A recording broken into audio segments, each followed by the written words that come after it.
Michel de Montaigne. Essai. Livre premier.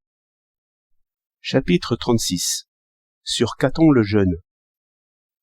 Je ne commets pas l'erreur courante qui consiste à juger autrui d'après moi-même.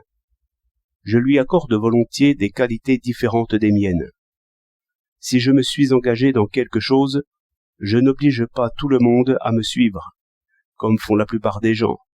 Je crois et je conçois 1000 façons différentes de vivre. À l'inverse de la plupart des gens, j'accepte plus facilement la différence que la ressemblance. Je décharge bien volontiers cet autre que moi de mes propres règles et principes, et le considère simplement en lui-même, sans le comparer à moi, me le représentant selon son propre modèle.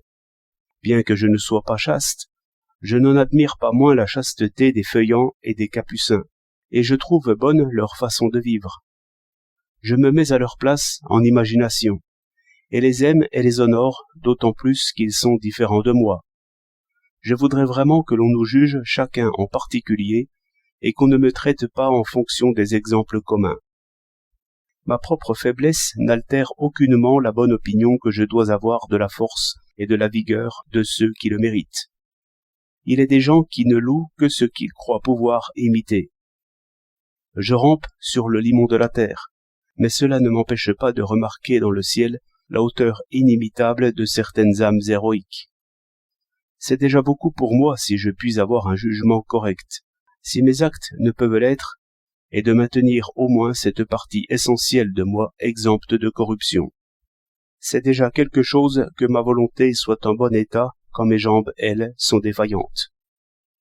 Ce siècle dans lequel nous vivons, au moins dans nos contrées, est si grossier que ce n'est même pas la pratique, mais l'imagination de la vertu qui y fait défaut. Et le mot lui-même ne semble pas être autre chose qu'un jargon de collège. Il croit que la vertu n'est qu'un mot, et que le bois sacré n'est que du bois. Horace. La vertu qu'il devrait honorer, quand bien même il serait incapable de la comprendre. Cicéron. C'est une breloque à accrocher au mur, au bout de la langue ou au bout de l'oreille, pour faire joli. On ne voit plus d'actions vertueuses. Celles qui en ont l'allure n'en sont pas vraiment, car nous y sommes incités par le profit, la gloire, la crainte, l'accoutumance, et autres causes qui n'ont rien à voir avec la vertu. La justice, la vaillance et la bienveillance, dont nous faisons preuve alors, peuvent bien porter ce nom, pour l'apparence qu'elles offrent à autrui et qu'elles affichent en public. Mais pour leur auteur, ce n'est nullement de la vertu. C'est un autre objectif qui est visé, une autre cause qui le meut. Or, la vertu ne reconnaît comme sien que ce qui se fait par elle et pour elle seule. Après cette grande et fameuse bataille de Potidée, que les Grecs, commandés par Pausanias, remportèrent contre Mardonius et les Perses, les vainqueurs, selon leur coutume, se partagèrent la gloire de l'exploit et attribuèrent au peuple de Sparte la valeur la plus haute en ce combat. Les Spartiates, eux-mêmes excellents juges en ces matières, ayant à décider auquel des leurs il fallait décerner l'honneur de s'être le mieux comporté, jugèrent qu'Aristodème était celui qui s'était battu le plus courageusement. Mais ils ne lui attribuèrent pourtant pas le prix, parce que son héroïsme avait été provoqué par le désir de se laver du reproche qu'il avait encouru à la bataille des Thermopyles, par une ardente volonté de mourir courageusement pour effacer sa honte passée. Nos jugements sont malades. Ils ne font que suivre la dépravation de nos mœurs. Je vois la plupart des esprits de mon temps s'ingénier à obscurcir la gloire des belles et généreuses actions d'antan, en leur donnant de viles interprétations et en leur inventant des circonstances et des causes sans fondement. Quelle subtilité, vraiment! Qu'on me donne l'action la meilleure et la plus pure, et je vais lui trouver 50 intentions vicieuses et vraisemblables. Pour qui veut s'y prêter, Dieu sait de quelle diversité d'idées souffre notre volonté intérieure. Et eux, avec toute leur médisance, ils croient faire les malins, mais ils sont plus bêtes que méchants, et sont seulement lourds et grossiers. À l'inverse, je prendrais volontiers pour épauler ces grands noms la même peine et la même liberté que celle que l'on prend pour les dénigrer. Ces caractères exceptionnels, sélectionnés par l'opinion commune des sages, pour servir d'exemple au monde. Je n'hésiterai pas à les remettre à l'honneur, pour autant que je puisse les interpréter et les représenter sous un jour favorable. Et il faut bien admettre que les efforts que cela demande à la pensée sont très au-dessous de leur mérite. C'est le devoir des gens de bien que de peindre la vertu de la plus belle façon possible. Et on ne devrait pas être mécontent si la passion nous emportait à faire d'aussi admirables portraits.